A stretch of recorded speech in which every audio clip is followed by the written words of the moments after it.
अस्सलाम वालेकुम व्यूअर्स, उम्मीद करता हूँ सब खैरियत से होंगे। वंस अगेन आप लोगों के लिए मैं 10th क्लास की मैथ का फर्स्ट टाइम का जो पेपर हुआ है उसके एमसीक्यूज़ लेके आया हूँ 2024 के। और आज इस पेपर में कौन कौन से एमसीक्यूज़ आए हुए हैं और ये पेपर कितने मार्क्स का था, तो ये सारी आज ही हम ने इस वीडियो में डिस्कस करना है। तो बिना टाइम वेस्ट किए अपनी वीडियो को आगाज़ करते हैं। अगर आप हमारे चैनल पे नए आए हैं तो जल्दी जल्दी हमारे चैनल को सब्सक्राइब और लाइक और शेयर कर लें, ताकि इस तरह की मज़ीद आप लोगों के पास इंफॉर्मेटिव वीडियो टाइम से पहुंचती रहे।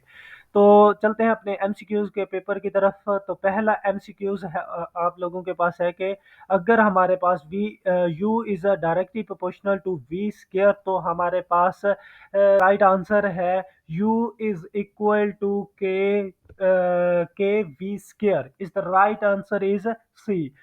सेकेंड एमसीक्यूज हमारे पास है कि एक दायरे का सिर्फ एक ही डैश होता है, तो is the right answer is मरकज। मरकज या हम इसका कह सकते हैं कि सेंटर। एक दायरे का सिर्फ एक ही सेंटर होता है या एक ही मरकज होता है। Is the right answer is D. तो नेक्स्ट हमारे पास एमसीक्यूज नंबर 3 है कि किसी भी मवाद के इंतहाई मदात के फर्क को कहते हैं तोगरियत। Is the right answer is A. Is the right answer is A. हमारे पास variance is the right answer. उसके बाद एमसीक्यूज नंबर 4 है कि एक मंजम देश के बिरौनी जाविये की मिकदार होती है पाई/6 इज द राइट आंसर। हमारे पास है, इसका भी ए आंसर है। ठीक है। इसके बाद हमारे पास नेक्स्ट एमसीक्यूज है, एमसीक्यूज नंबर 5। इसमें वो कह रहे हैं कि अगर आप लोगों के पास दो दर्जी मसवात ए एक्स का square plus B X plus C is equal to 0 हो, तो देन हमारे पास इसका जो है ना, इन रकमों में से जो है ना इनकी तादाद कितनी होगी। तो is the right answer is हमारे पास होगी इसकी तादाद 3। 3 इज द राइट आंसर। इसमें अगर हम कह सकते हैं कि B is the right answer. इसके अलावा हमारे पास एमसीक्यूज नंबर 6 है कि हम 2x+1 ओवर x+1 x-1 एक डैश है। क्या ये मसावात है, क्या ये मुसल्लस है, मसमालस है, या गैर वाजिब है, या वाजिब कसर है। Is the right answer is the proper fraction means वाजिब कसर। और इस अगर एबीसी के हिसाब से देखें तो is the right answer is D. इसके बाद अगर हम बात करें 7 एमसीक्यूज के, तो इसमें हम कहते हैं कि दायरे के किसी नुक्ते का इसके मरकज तक का फासला कहलाता है। तो इसके मरकज तक का फासला क्या कहलाता है? रदास। In other words is the radius. Is the right answer. ABC के हिसाब से देखें तो इसका आंसर है ए। उसके बाद हमारे पास एमसीक्यूज नंबर 8 है कि अगर हमारे पास अल्फा बीटा मसावात हमारे पास के रूट्स हों, तो अल्फा प्लस बीटा बराबर होंगे। क्या इसका राइट आंसर क्या होगा? हमारे पास इसका राइट आंसर है -5/3 is the right answer. 5/3 is the right answer means ABC के हिसाब से इसका ए इज द राइट आंसर। उसके बाद एमसीक्यूज नंबर 9 है कि एक दायरे के दो मुतमासल कोसों में से अगर एक कोस का मरकजी जाविया 30 डिग्री हो, तो दूसरी का मरकजी जाविया डैश होगा। तो दूसरी का मरकजी जाविया क्या होगा? हमारे पास is the right answer is the 30 degree. क्योंकि इसका भी 30 डिग्री है, तो इसका भी हमारे पास 30 डिग्री होगा। Is the right answer is 30 degree. और अगर हम एबीसी के हिसाब से देखें तो इसका राइट आंसर है सी।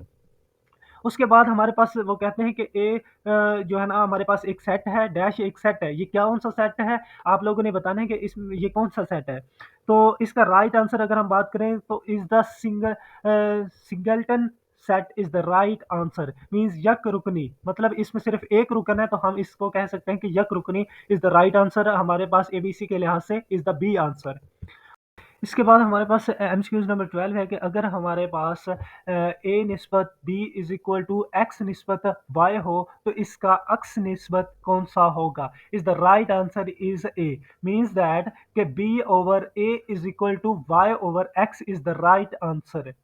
उसके बाद है हमारे पास 13 एमसीक्यूज। 13 एमसीक्यूज में हम कह सकते हैं कि ये जो है ना, ये जो है ना, ये सारी चीजें जो है ना बराबर होता है। किस चीज के बराबर होता है? ये सारा ये बराबर होता है। Is the right answer is ए। ये किसके बराबर होता है? ए। मतलब कि अगर हम एबीसी के हिसाब से देखें तो इसका राइट आंसर डी बनता है, लेकिन इसका जो राइट आंसर अगर हम कीमत के हिसाब से देखें तो इसका राइट आंसर कौन सा आ रहा है? ये वाला, लास्ट वाला, ए। उसके बाद हमारे पास एमसीक्यूज नंबर 14 है कि 5x² is equal to 15x का हल सेट है। इसका हल सेट कौन सा होगा? इज द राइट आंसर हमारे पास 14 का राइट आंसर है हमारे पास लास्ट का, 0 और 3 इज द राइट आंसर। इसके बाद अगर हम बात करें 15 MCQs की, तो वो कहते हैं कि अगर हमारे पास 1/2 cosecant theta 45 degree is equal to किसके बराबर होगा, is the right answer is हमारे पास B. B is the right answer कि 1/√2 इज द राइट आंसर। हमारे पास कौन सा है, ये बी वाला है। अगर आप लोगों को हमारे पास्ट पेपर और गेस्ट पेपर और इसके साथ साथ जो इसका फर्स्ट टाइम का जो पेपर है इंशाया हिस्सा पार्ट 2 जो है ना, आप लोगों को चाहिए शॉर्ट क्वेश्चंस लॉन्ग क्वेश्चंस, वो भी ऑलरेडी हमने अपलोड कर दिए हैं। तो आप जाके वहाँ पे हमारे चैनल पे जो है ना इसके शॉर्ट क्वेश्चंस और लॉन्ग क्वेश्चंस गेस्ट पेपर वो भी आप वाच कर सकते हैं। तो इस तरह के मज़ीद इंफॉर्मेटिव वीडियोस देखने के लिए हमारे चैनल को सब्सक्राइब कर लें, और इंशाल्लाह मिलते हैं एक नई वीडियो के साथ। टेक केयर, अल्लाह हाफिज़।